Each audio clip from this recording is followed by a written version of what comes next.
नमस्कार, सुप्रभात. Lokpradhan news channel मध्ये सर्वांचं स्वागत आहे. राष्ट्रवादी काँग्रेस पार्टीचे नेते माजी महापौर महेश अण्णा कोटे यांचं काल प्रयागराज इथं दुःखद निधन झालेलं आहे. त्यांचं पार्थिव शरीर अद्याप सोलापूरला पोहोचलेलं नाहीये. काल रात्री उशिरा किंवा आज सकाळी एअर अँब्युलन्सने त्यांचं पार्थिव शरीर सोलापूरला पोहोचेल अशी एक अपेक्षा होती, मात्र त्यांचं पार्थिव शरीर अद्याप या ठिकाणी पोहोचलेलं नाहीये. लखनौ विमानतळावर प्रचंड धुके असल्याने एअर अँब्युलन्स आता टेक ऑफ झालेलं नाहीये. त्यामुळे महेश अण्णा कोटे यांचा पार्थिव घेऊन निघणारे एअर अँब्युलन्स सकाळी 6 ला येणारे होते, मात्र ते आलेले नाहीये. महेश अण्णा यांच्या संदर्भात एक मोठी अपडेट लोकप्रधान न्यूज चॅनलच्या हाती लागलेली आहे. लखनौ विमानतळावर प्रचंड धुके असल्याने एअर अँब्युलन्स टेक ऑफ करू शकलेलं नाहीये. नवीन मिळालेल्या माहितीनुसार साधारणतः 9 किंवा 10 वाजता लखनौ येथून एअर अँब्युलन्स टेक ऑफ करेल आणि त्यानंतर ते थेट सोलापूर विमानतळावर उतरेल असा एक अंदाज वर्तवला जात आहे. लखनौ येथून एअर अँब्युलन्स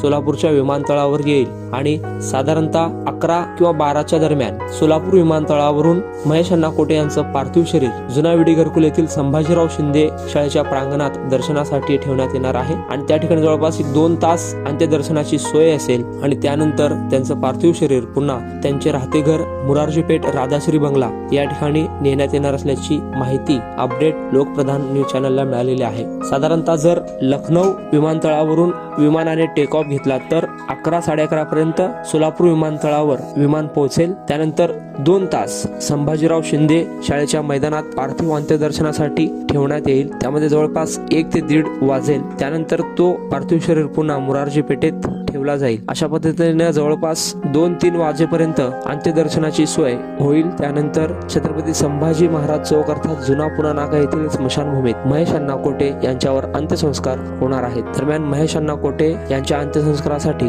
अनेक दिग्गज राजकीय लोक उपस्थित राहणार असल्याचा अंदाज व्यक्त केला जात आहे. अनेक मान्यवरांनी देखील महेश अण्णांच्या निधनामुळे शोक व्यक्त केलेला आहे. सध्या तरी महेश अण्णा यांचं पार्थिव शरीर सोलापुरात आलेलं नाहीये. लखनौ येथून जवळपास 9-9:30 वाजता विमान सोलापूरच्या दिशेने उडेल असे बोलले जात आहे. ताज्या बातम्यांसाठी लोकप्रधान न्यूज चॅनल पाहत रहा.